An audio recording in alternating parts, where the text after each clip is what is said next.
Hey Gators and sports fans, get all your Gator talk, news, analysis, and opinions on the Pod Up with Matthews in the Morning podcast. Find us on your favorite podcast platform or watch us on Facebook Live between 8 a.m. and 9 a.m. every weekday. Pod Up, because we are Gator fans. So say it's great to be a Florida Gator. Good morning and welcome to a Monday edition of Pod Up with Matthews in the Morning from the Crime Prevention Security System Studios, large enough to serve you, small enough to care. It's Monday. That means we're going to have JC here in just a second portion of the show. We're going to have Scott Carter from FloridaGators.com getting his thoughts on the loss to A&M and moving forward to the LSU Tigers. I got a lot of sports to talk about today, folks. A lot of stuff going on. We got a new NBA champ, the Lakers. Not many people watch that.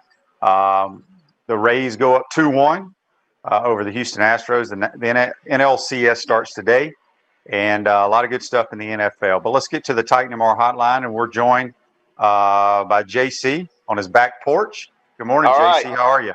Yes, QB, the Rays are up 1-0. That was their first game, and the pitching won it for them, clearly. And shutting down Houston was great. Hey, man, I'm doing great. It's a great weekend. A lot of things to talk about for sure, and certainly the game in Texas was the highlight of the weekend as far as what we care about around here. And, you know, Florida had a game where I felt like QB, they had it right here in the palm of their hand, but it slipped away. And it happens. These kinds of things can happen in conference play against anybody in the league, really. I mean, that's except maybe just a few teams. You fumbled the ball at the end of the game, and Texas A&M took advantage of it. You put your defense, which hadn't stopped anybody, in a bad position. But having said that, I thought a lot of guys played well, and certainly I think the Florida defense is going to be what it's going to be. This is it. This is what you've got. I don't see it getting much better, and I just don't think that's what we can expect to Didn't someone tell you back in August the defensive line and defense might be an issue? I don't know who that guy is. But you said, you know, we fumble the football, they go down and kick the field goal. Yeah. This is not on Malik Davis. I think, I'm a diehard Gator, JC. I bleed orange and blue, all that stuff. I've watched games with my orange and blue glasses on, whatever phrase you want to use. Yeah. But I also try to look at it from a football perspective. I look at both teams' perspective. Yeah. You know, we were down 7 points. A&M had the ball driving at midfield. They fumble the football. Yeah. And then we take it and we go down and tie it up. So, you can look at and say, you know, if he doesn't fumble. Look, we had our opportunities. Yes. I told people our defensive line was not very good. And I hate that. But what I saw with my own two eyes before the season started, I knew it was going to be an issue. And it's going to stay an issue. And people want to criticize the back end of the defense. It all starts with the front end of the defense. Our secondary is fine.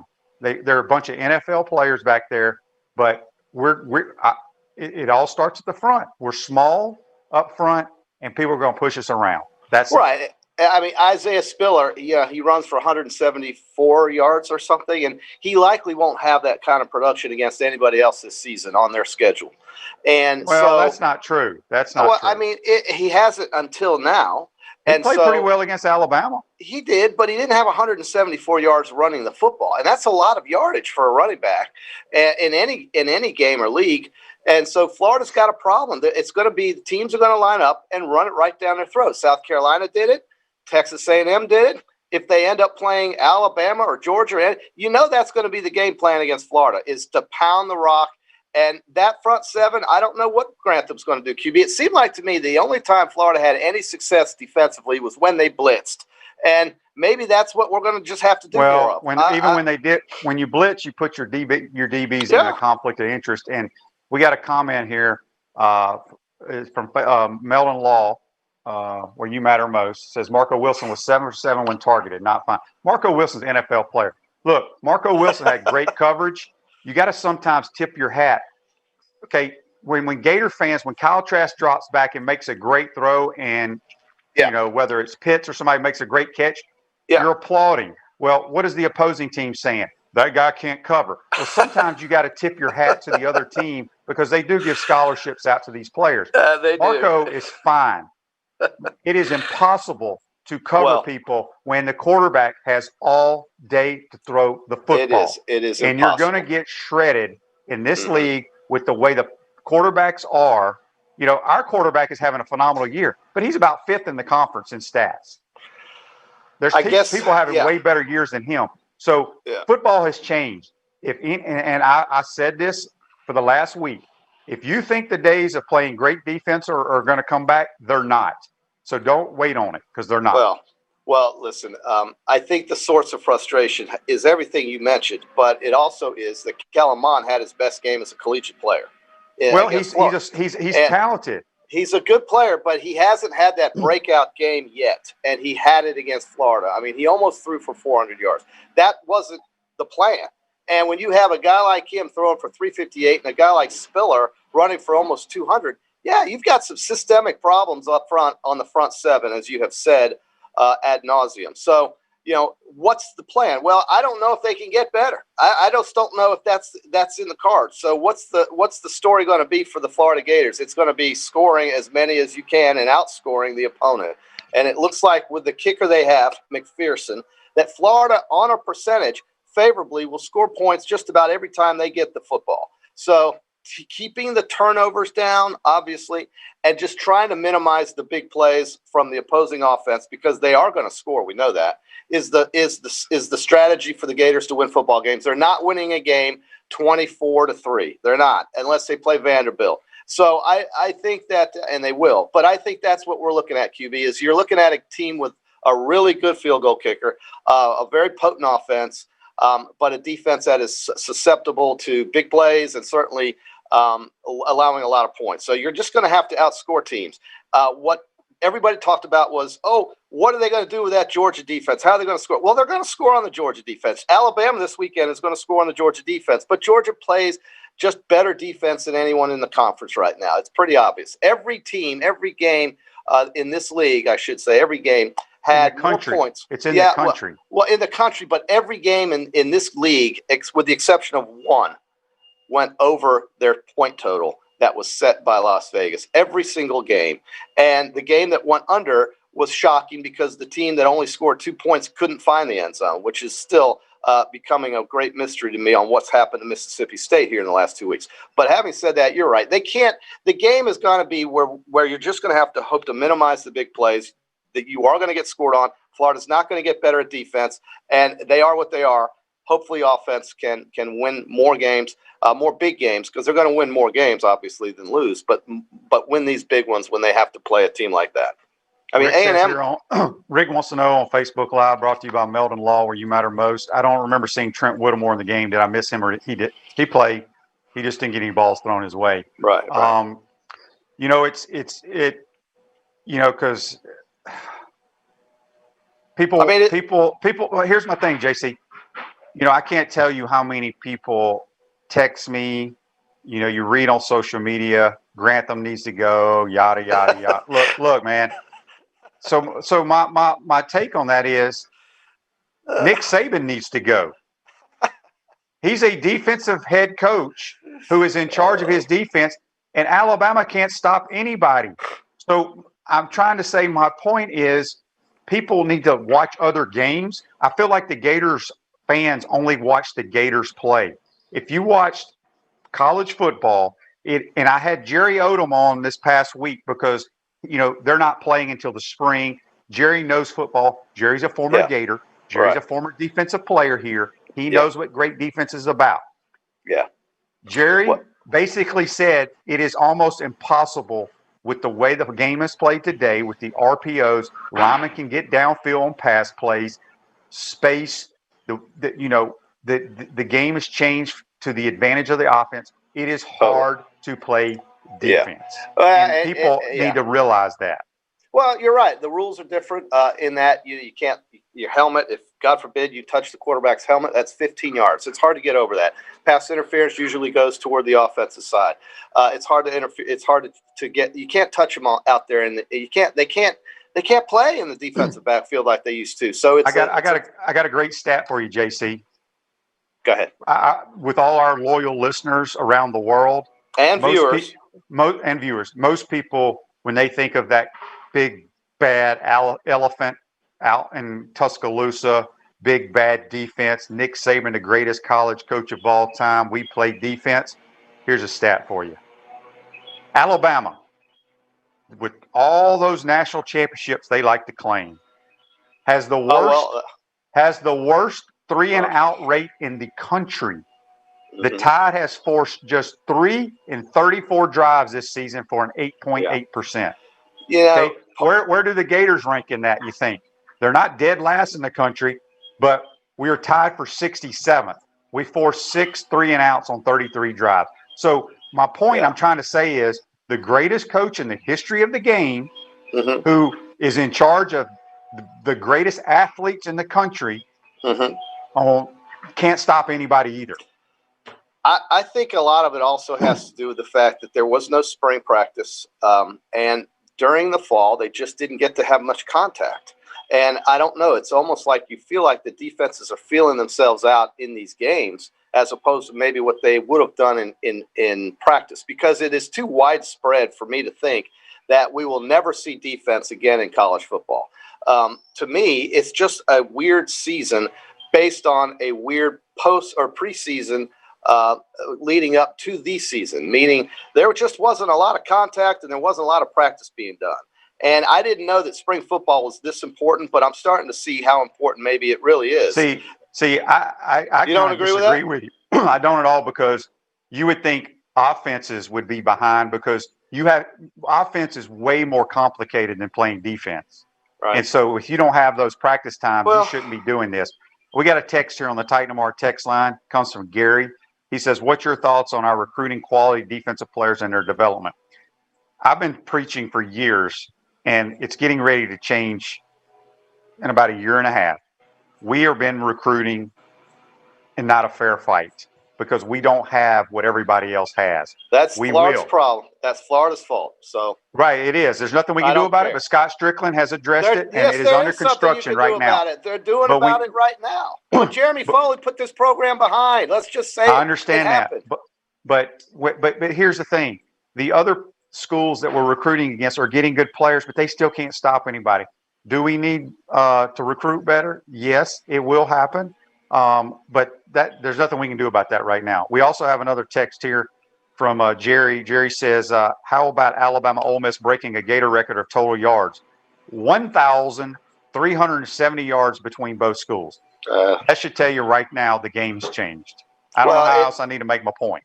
Well, I mean, it's true. The last 2 years, I think it started with LSU last year. They won a national championship without defense. We've all said that defense travels and defense wins championships, right? Well, in the last 2 years, it's just not gone that way.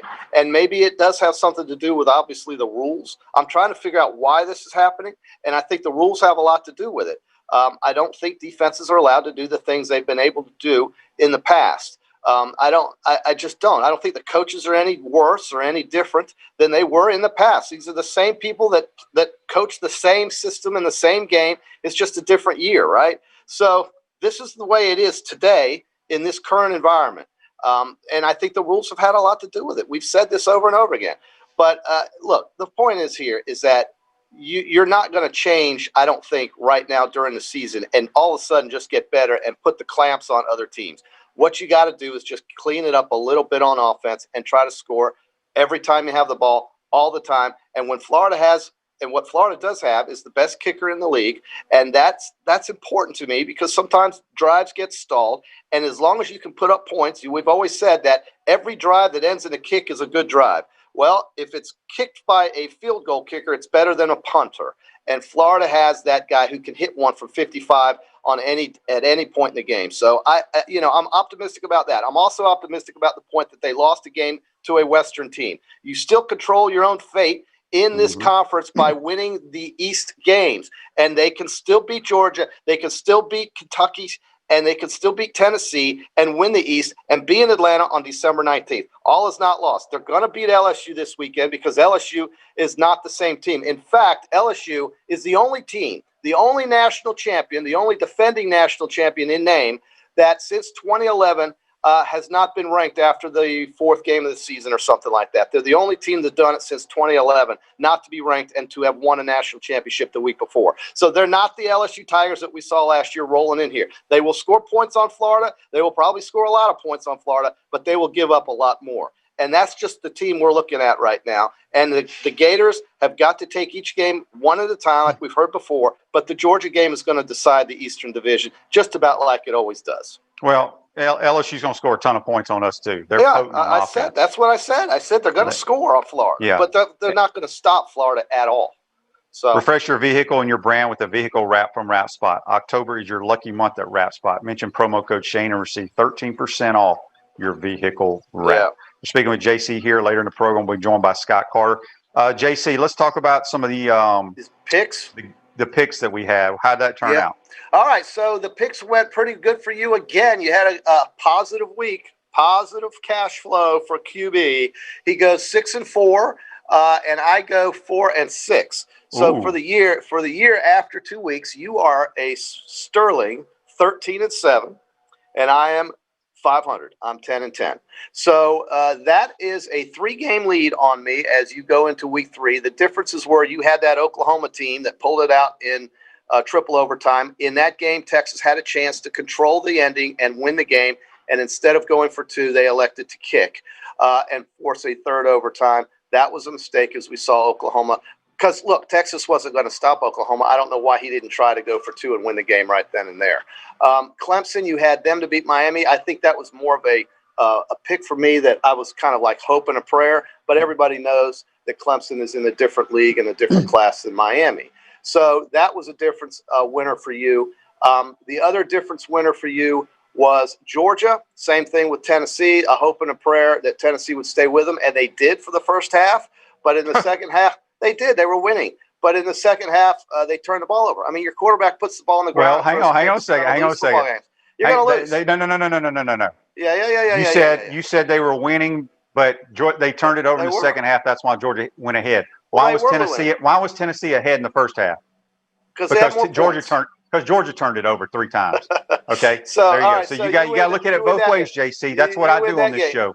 You win that game, and then that was another winner you had that was different than me.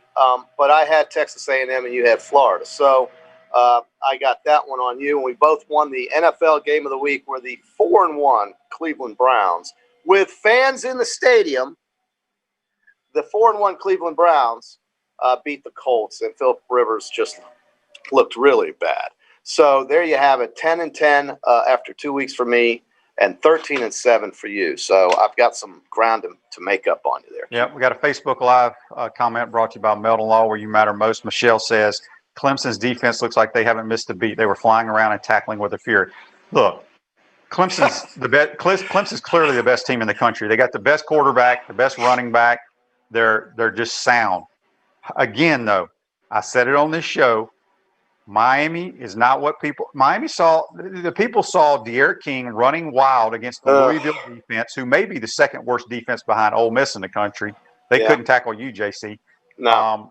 Miami's improved, but they were nowhere near ready to play against Clemson. And same way with Tennessee is improved, but they are not ready to play with the big boys in the conference. Well, and so we made a prediction at the beginning of the season that Tennessee would go 7-3, and you said 6-4. So I'm going to stick with that. I counted Georgia as one of the losses, so we'll see. But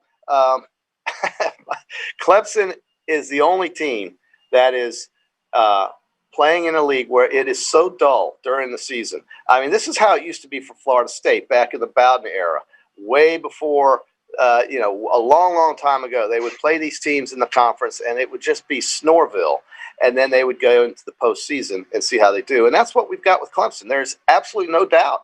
I mean, they don't have a game that I think would be even remotely competitive until they play Notre Dame in South Bend on November the 4th.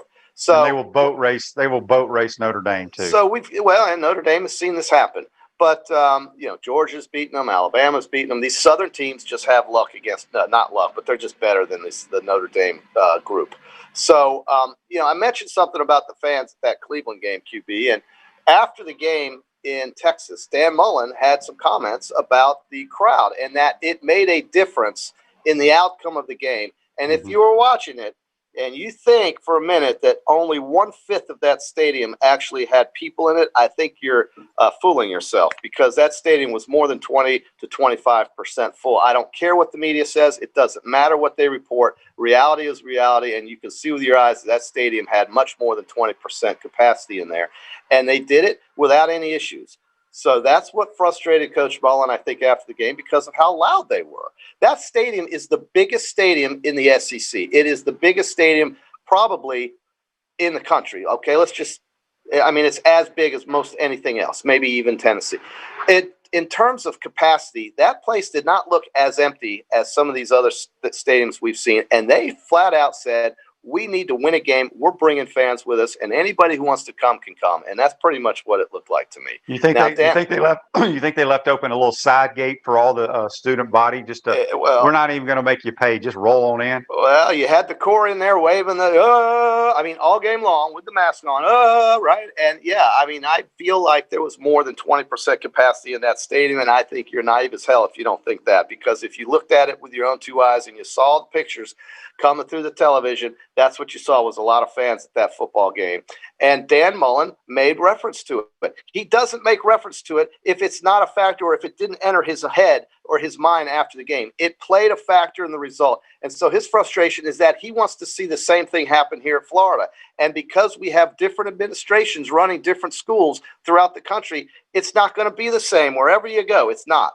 And I don't see that happening here at Florida. It won't happen with the leadership we have here at UF. So that's just the way it goes. But I applaud Dan Mullen for pointing that out, because I agree with him. So in that light, I think it did matter for them, and I think it did help their players. It helped their players come back and win that football game.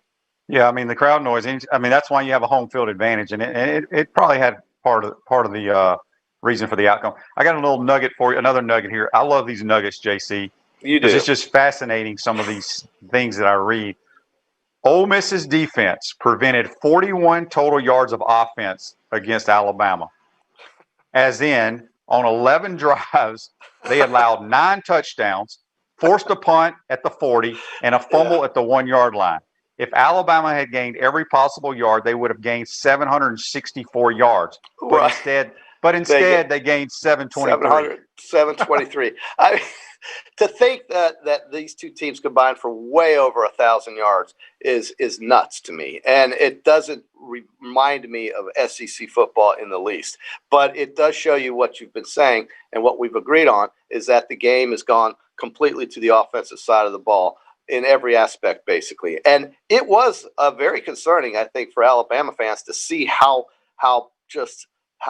impotent their defense is in this game against Mississippi, who, by the way, probably has one of the top 3 or 4 offenses in this league. No doubt about it. The top ranked quarterbacks in the country statistically were in that game. Corral and Mac Jones. And good for those two guys. They're really padding these numbers. Najee Harris made a lot of money in that game. With over 200 some odd yards rushing and 5 touchdowns. It was a tremendous day for a kid like that who's trying to impress the scouts and trying to do well. That's why this season was so important, QB. It was so important for kids like Najee Harris. It was so important for kids like Kyle Trask and Kyle Pitts. Think of the money Kyle Pitts has made himself here in the early part of the season. To get these games on the field, to play them, and not listen to these ridiculous politicians and these ridiculous academics in the Midwest who basically said, we're not going to do it, or out West. And now they had to bend over to the pressure that they had to get these kids back on the field. Late, but better than never. And so Florida is benefiting. These kids are benefiting, who are showing these scouts and showing the league above them where they eventually want to be, just how good they can play football. And I'm happy about that. That's made me feel good about the fact that, the ACC and the SEC took the lead along with the Big 12 to get these kids out on the field. Got another nugget here for you, JC, and we're speaking with JC on the Titan & More hotline. We'll be joined by Scott Carr a little bit later in the show. Right. Listen to this nugget. The last team to win a game by more than 21 points and have less than 160 yards of total offense is Missouri, which had 119 yards and a 42-13 win at Florida in 2014. That's right. I remember that. They had less than 160 yards against Mississippi State, won the game, what was it, 28-2 or something? No, it was Kentucky. Well, yeah, so I'm talking about Kentucky.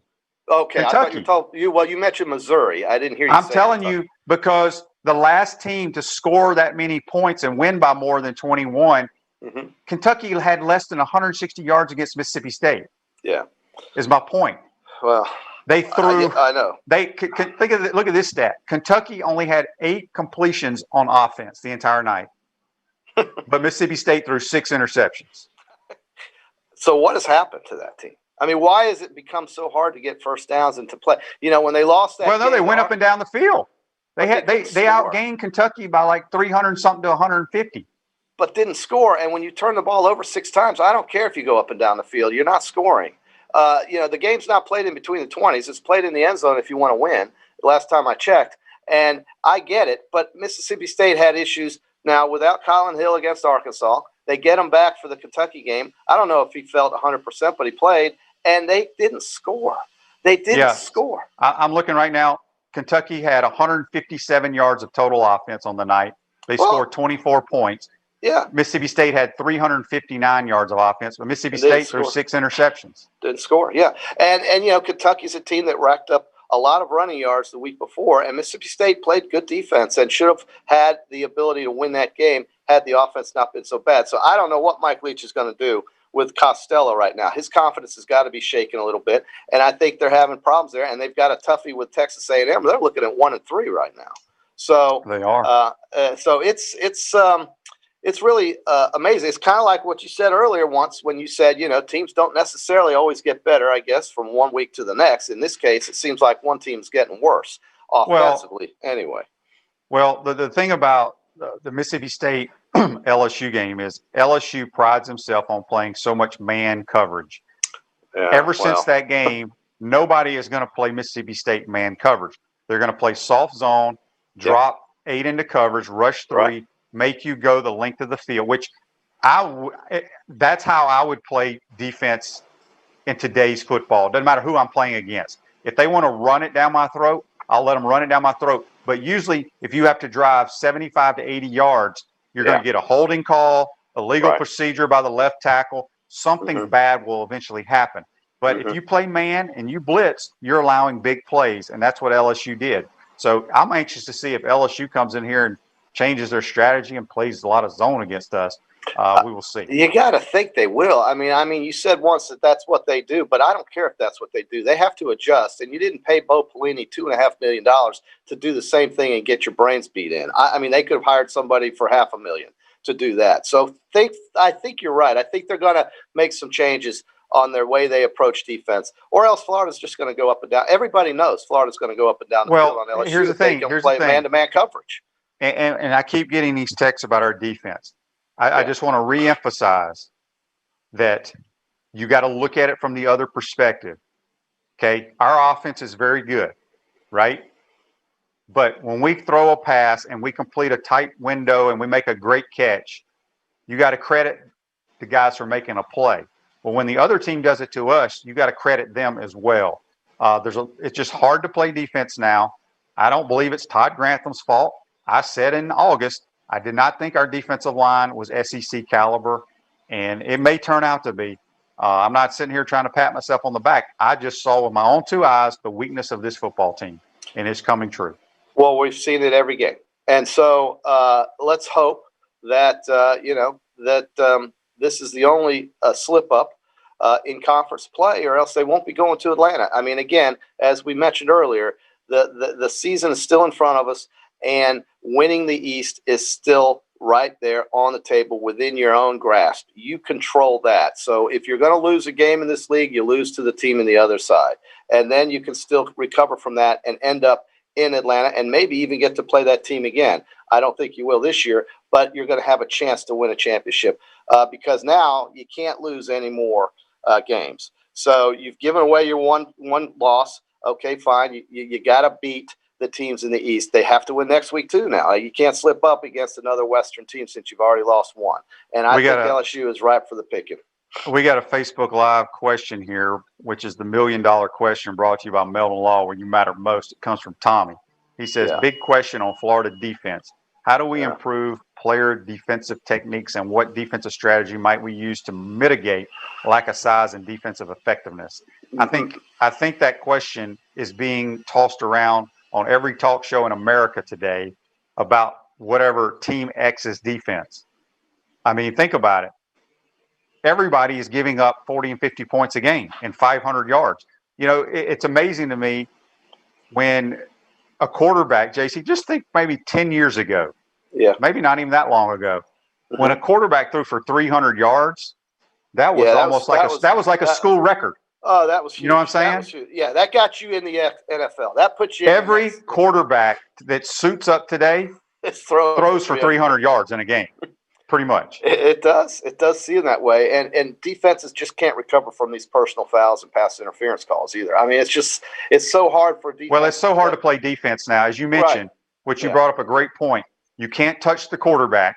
The days of hitting a quarterback and then making him a little gun shy are gone. You can't touch quarterback, and you can't touch receivers, and DBs have to play. I don't want to play scared, but you can't be aggressive because you're going to get a targeting foul and you're thrown out of the game. You're thrown out of the game. And I mean, imagine, QB, if the rules today took place in '92 when you and Casey Weldon were going at it, or Danny Werfel was playing against Florida State. Can you imagine all of the defensive penalties that would have been called on Florida State's defense and Florida's defense in those games? I mean, you never would have gotten the offense off the field at that point. 14-9 would never have 14-9 would not have happened if the game was played the same way today as it was then. All right, JC, I lost track of time. We got to take a break and get our man Scott Carter on. Have a good week, and we'll talk to you Wednesday.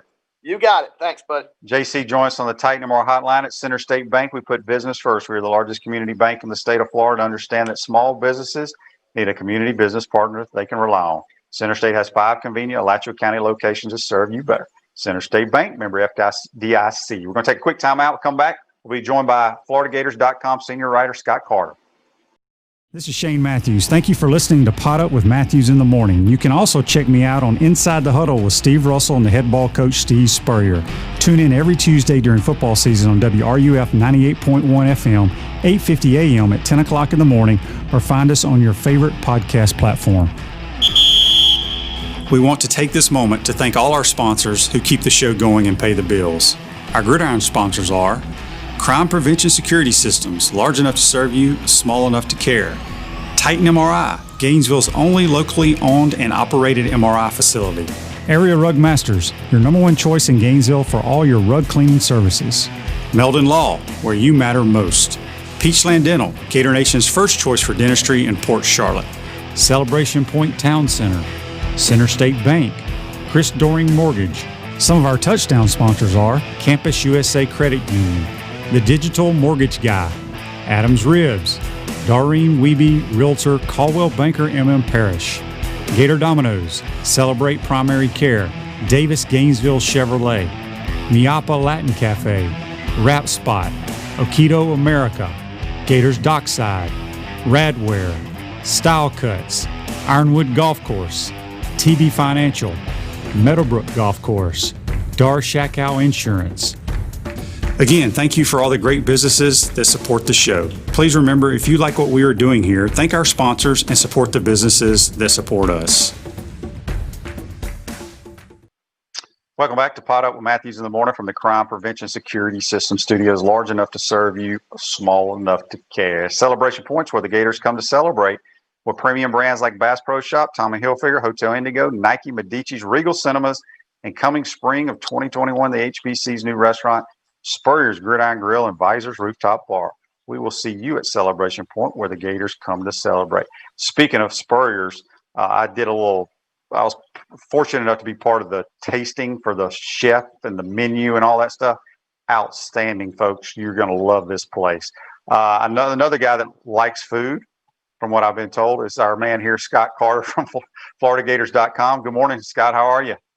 Hey, I'm doing well, Shane. Yeah, I'll have to check out that Spurrier's when it opens. I had one of those visor beers recently. I think Swamphead makes. I don't know if that's tied in with him, but it was pretty good little beer. Yeah. So, all right, Scott. Well, gosh, heartbreaking loss there in College Station. Had our chances. Obviously the big talk is defense, but like I try to tell everybody on the show for the last 30 minutes, that's every fan base in America right now on a talk show is talking about their defense. The game of football's changed. It's hard to play defense. It is, and that's something that I think we're all getting used to, or going to have to get used to. I mean, I think it's just indicative. All you have to do is look at the Alabama game the other night. Well, they scored 63, gave up high 40s. I mean, I don't know how many times in Nick Saban's career there in 13 years or whatever he's given up that many points. And that's an offense that, the Gators obviously had trouble with in the opener too. But yeah, the scores, you just look around college football, the scores are high this year. I mean, it's almost like arena football, Shane, just outside and on grass. But, obviously in Florida's case, they want to improve. They've got to improve to get to where they want to go. And it was a stunning loss. They not so much that they lost. It's just that that after getting down there and they came back and took control and go ahead and you just felt, wow, they're going to survive this. And then of course the turnover, and on that last drive, you just had a feeling that how that was going to turn out and the way it did. And it's going to be interesting to see, what they do just to try to help some areas there. I know, Coach Mullen after the game said he's going to reevaluate it, and he's going to talk today and maybe provide some more details. I don't know. But I mean, it's the middle of the season. There's not a lot you can do. You just got to have guys play better in a lot of cases. I mean, that's just where they are. But the game is different, Shane. There's no doubt about it. Yeah, Scott, so we're going to stick with the defense side of the ball right now. I saw the two scrimmages that parents were allowed to go to, and the things that came out of those scrimmages to me were, I was not one bit concerned about our wide receivers. And the biggest thing that jumped out to me was how we pushed around our defensive line. And so I said in all the shows I got on, my concern was defensive line play, and it's pretty much happened. Is it, because we don't look very big on the defensive line from a girth standpoint. I don't know what our guys weigh and all that kind of stuff. I don't even look at the roster, but it is what it is, and I don't know what can be done. And then people want to criticize. We got a text here from Daryl on the Titan MR text line. He said he wanted me to ask you about our secondary, that he's surprised that our back end is usually the strong part of our defense, but players are getting beat big time. And my thoughts to that are, well, if a quarterback is not under pressure, you cannot cover people today in today's game. And honestly, I got to tip my hat to Kellen Mond and his receivers. I thought they made some crazy catches with people draped all over them. Your thoughts on those? That is a long-winded question or comments, but your thoughts on that? No, I mean, starting with the pass rush, I mean, you're right. It all works together, the defense. I mean, it really does. And obviously, when you give up some long passes like the Gators did on Saturday, the spotlight immediately is going to be on your secondary. But, they were 12 out of 15 on third down. That tells you right there that, whenever they were back to pass on third down, Kellen Mond wasn't facing any real pressure because he had time to look around and find his guy and make plays. And, you look, I think in the last couple of years, in Dan Mullen's first 2 years, I mean, they kind of hit the jackpot with their pass rush. In 2018, Ja'Kai Polite kind of came out of nowhere and had a tremendous year. And then last year, they get John Grenard, a fifth-year transfer, and he immediately, to me, became the best player on defense for most of last year. And so this year, you're hoping that, okay, who's that guy? I mean, is it going to be Brenton Cox Jr.? Is Jeremiah Moon finally going to blossom and turn into the player that we've always thought he could be? Is Zach Carter going to explode onto the scene? They've all had their moments early in the season, but certainly not enough consistently to make the plays that what we've seen in the pass rush the past couple of years. So they are, it is an area that I think you're right. I think it was a concern some going into the year. Not so much, I don't think, from a talent standpoint. I think they feel like they have some players up there with Dexter, the new kid. obviously Chris Vogel, who was unavailable on Saturday. So, but yet, until you see it consistently, Shane, it's just potential. And you know how coaches get scared of that word. It's, Yeah. So that's all it is right now. But I think they're going to have to see some production there. And then, the play like this sticks out in my mind was that long one to Chapman the other day, that Marco Wilson. When I looked at it, Marco played soft as he ran by there, but he closed the gap. And I still looked at the replay a couple times yesterday, like, how did he not knock that ball down? So it was there was just a couple plays like that where I think guys got beat, didn't make plays, and probably some misreads here and there. Yeah, you talk about that deep touchdown pass. You got to tip your hat to Jimbo. The scheme, the concept was a great play design. Kellen Mond made a beautiful throw. The kid made a great catch. And I thought Marco, he got beat a little bit, but he made the closing speed. And he went for the interception and instead of just knocking it down. So and I try to tell people, if that would have happened with Trask throwing a deep ball to Grimes or Tony, what do we say? Great catch, great throw.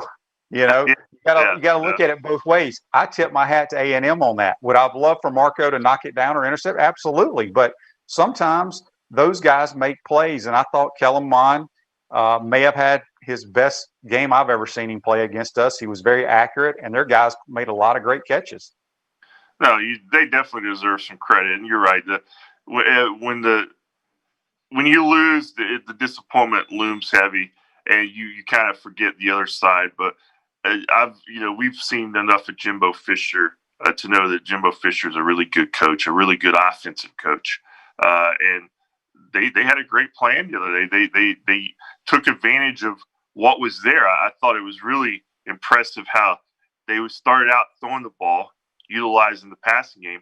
And then in the middle, they went to their running game and dominated. And then, of course, at the end, they went back to their passing game and made a couple of huge plays. And, it was just really a game of adjustments in some ways. I'm sure you look at the other side. I mean, they had no real answers for Kyle Trask and the Gators either offensively.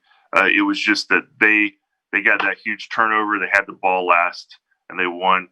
And, it was, like I said, stunning turnaround considering where it was and what you kind of felt with about 4 minutes left.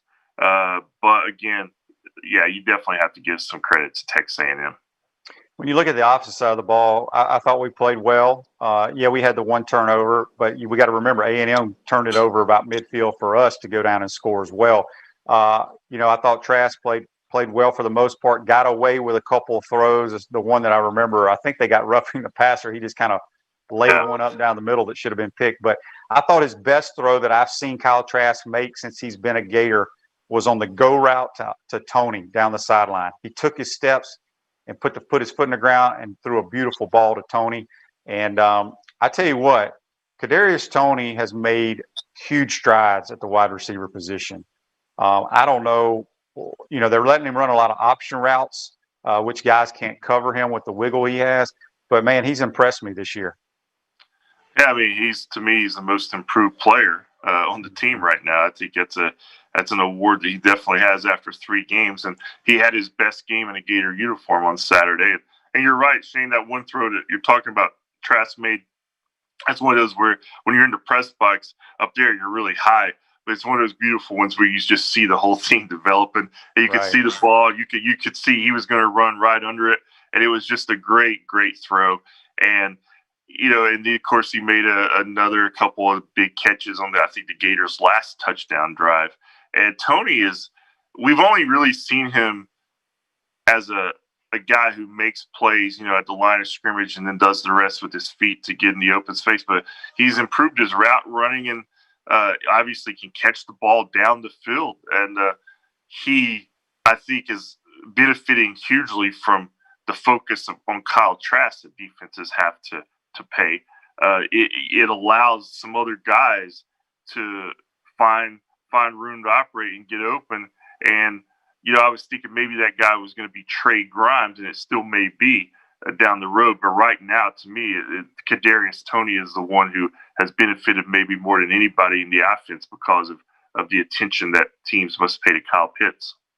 At Chris Doring Mortgage, they do mortgage lending right, helping home buyers throughout Gainesville and North Central Florida. Call Chris Doring Mortgage today, 352-244-0840. We're speaking with Scott Carter here on the Titan Tomorrow Hotline. You can follow Scott on Twitter at Gator Scott. You can also check out all his great work on FloridaGators.com. So being there at Kyle Field, did they just leave like one side of the stadium, the gates open, and just anybody could walk in? It looked like a lot of folks were in that stadium. You know, it's funny, Shay, because a couple of times late in the game, I kept seeing these tweets about the crowd size, how people were like, they can't believe it. But from my view, it wasn't that bad. But then people started pointing out to me, I was sitting above behind the Gators bench, and that's where I guess TV was showing, and that place was packed, which did surprise me. And, you know, when I was leaving to go down to the press box after the game and the fans were exiting, it felt like a normal game. I mean, there was thousands of people poured out. So I don't know how many they had in there. I mean, it obviously wasn't full. It wasn't even half full, but it felt to me like more than 24,000 and whatever they announced. And they were, and, you know, it was the first time in this COVID era in the 3 Gators games where I truly felt the crowd actually did have an impact. I mean, it was loud in there a couple of times, you know, when McPherson had that long field goal and a couple of plays in the Gators drive after that. I mean, the crowd, you know, Coach Mullen obviously was emotional after the game. It was a tough loss, but he noticed the crowd and how it did make a difference, and it didn't maybe seem to fit into the model that the SEC has established. So it'd be interesting to see how that evolves or what impact if they were over. I don't know. Yeah, there was a lot of people in there, no question about it. Last couple more minutes here with Scott Carter. Scott, back to the defense. I'm not sure. Did Coach Grantham speak to the media after the game? He doesn't. He should speak tomorrow night, but he did not speak immediately after the game, no. Okay. And we all know Coach Mullen was obviously upset. He talked about, you know, have to look at what's going on defensively and address the issues, yada, yada, yada. But, you know, I just sit here, Scott, and I'm one of these guys that, you know, I get a good lunch, especially when noon games start for the Gators. I go grab me a good lunch. I go sit in the recliner, and I usually don't leave the recliner until about midnight because I watch about every game because I just love college football. Ain't nobody playing defense. You just can't. So maybe I need to call Coach Mullen and say, we're okay. Nobody's playing defense, but I don't know personally what we can do differently other than maybe play soft zone, kind of what everybody's doing to Mississippi State now, and let people, you know, dink and dunk, methodically move down the field, hope they get a holding call, hope they get a false start, you know, drop a couple balls, get a sack, and just that's the only way you can not give up big plays. Maybe that's what we need to do. Yeah, I mean, you're right. There's not a lot of options here. I mean, you know, you don't, you know, suddenly make a trade or get some other guy to come in. That's not the way any of this works. And there's little that you can do to the system. What you just talked about, you know, backing off into soft zone. That's one way. Ultimately, to me, Shane, it comes to what we talked about in the first segment here. If you start getting a more consistent pass rush, I mean, that helps everything. And there's got to be better execution. I mean, you can look back. Okay, I remember the one long touchdown run the guy had. I mean, he bounced off Ventrell Miller. You don't see Ventrell miss those tackles, or at least not slow the guy down enough to get help very often. That was just a missed opportunity there. You know, Marco Wilson's come under fire. I mean, was it his best game? No, but it wasn't just him. I mean, it was all together. There were several, I think, just bad execution. Again, go back to. I also give Texas A&M some credit, and we're gonna have to get used to. If you give up 350 yards a game on defense this year, I think that's going to be a pretty good defensive performance. I mean, everybody was complaining about the South Carolina game, and they get 329. And I'm thinking 329 in today's game. That's pretty good, you know. Yeah. And they didn't have the ball. They had the ball like 10 or 11 minutes less. You know, you're not going to win, obviously, giving up 41 points every week very often unless you can outscore them. I think Florida has an offense this year for the first time in a long time where they probably feel comfortable if we have to win a shootout, we can win that way. But with Todd Grantham and Dan Mullen like not to have to win that way every week, of course. And though I'm sure that will be the message this week. We've got to play better. And if there's some little tweaks here and there they can make, they will. But I think it's just play better. Yep. We got a question here, and I'm going to chime in. You're welcome to. It's from Russell, brought to you by Meldon Law, where you matter most. He says, do you think Alabama will expose Georgia's defense Saturday? I don't know if you can expose Georgia's defense. I think they're very good there. But Alabama, in my opinion, has the most complete offense in the country. Mac Jones leads the country in like every category at the quarterback position, and they can run the football. So I think Alabama will score points, a lot of points on Georgia's defense. Yeah, I'm really interested to see that game. You were talking about, is that going to be a 50-48 game? As weird as it sounds, it might be. It might not be a traditional Nick Saban against Kirby Smart matchup. I expect it to be a little tamer maybe than some of the games we saw this past week. But I would say if I'm looking at the winner of that game being in the 30s or 40s, I won't be surprised at all. Yeah. Well, Scott, good work, my man. We'll talk to you next week. Hopefully we talk to you after a victory over the LSU Tigers. All right, Shane. Thanks, buddy. That's Scott Carter joining us on the Titan MR Hotline. Going to take our last time out of the program. When we come back, we'll wrap this show up. You're watching and listening to Pod Up with Matthews in the Morning from the Crime Prevention Security System Studios. Hey, Gator Nation, this is your former head ball coach, Steve Spurrier.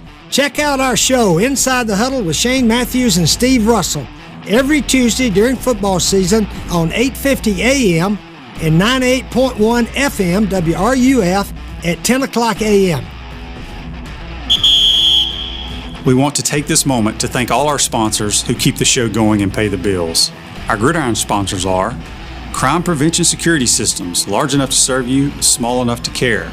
Titan MRI, Gainesville's only locally owned and operated MRI facility. Area Rug Masters, your number one choice in Gainesville for all your rug cleaning services. Meldon Law, where you matter most. Peachland Dental, Gator Nation's first choice for dentistry in Port Charlotte. Celebration Point Town Center, Center State Bank, Chris Doring Mortgage.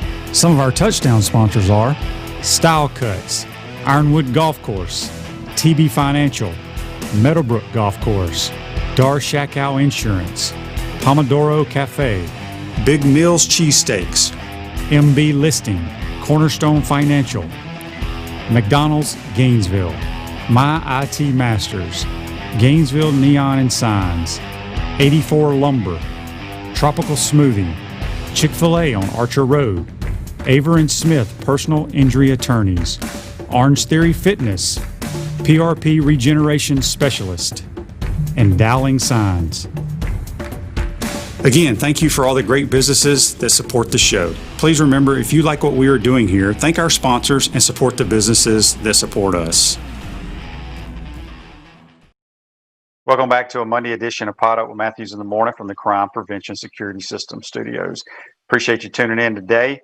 This Day in Sports is brought to you by Area Rug Masters, Gainesville's most trusted area rug cleaners. With free pickup and delivery, Area Rug Masters is the convenient way to keep the focal point of your room looking brand new. Call Area Rug Masters 352-448-5999. This Day in Sports in 1989, Dallas running back Herschel Walker is traded from the Cowboys to the Minnesota Vikings for 5 players and 6 future draft picks, including future stars Emmitt Smith, Russell Maryland, Kevin Smith, and Darren Woodson. That's a pretty good trade right there, folks. We got a Facebook Live here brought to you by Meldon Law, where you matter most. Kyle says, Gators have not given up 100 points in the first 3 games since 1917. Dude, the game has changed. The Gators hadn't scored as many points and had as many yards offensively ever. So you got to look at it. If you think we're going to play great defense, you ain't watching other games. I mean, Alabama, who has the best players in the country and supposedly the greatest college coach of all time, who is a defensive guy, they are giving up. They have the worst 3-and-out defense in the entire country in college football. So just going to have to get used to it. We're just going to have to score more, I guess. But that is what you get in college football. Don't forget, tomorrow we're going to have Buddy Martin, and I'm sure Buddy's got some good things to say. We'll also have our good friend Andy Staples, former Gator player who now writes for The Athletic, does a tremendous job. Get his thoughts on what's going on with the Gators and also around the country. Make sure you like us and follow us on Facebook Live, YouTube, Spotify, Apple Podcasts, and Google Podcasts. I want to thank JC and Scott Carter for joining the program today. Today's show is a wrap, brought to you by Wrap Spot. Be safe out there, folks. We'll see you tomorrow.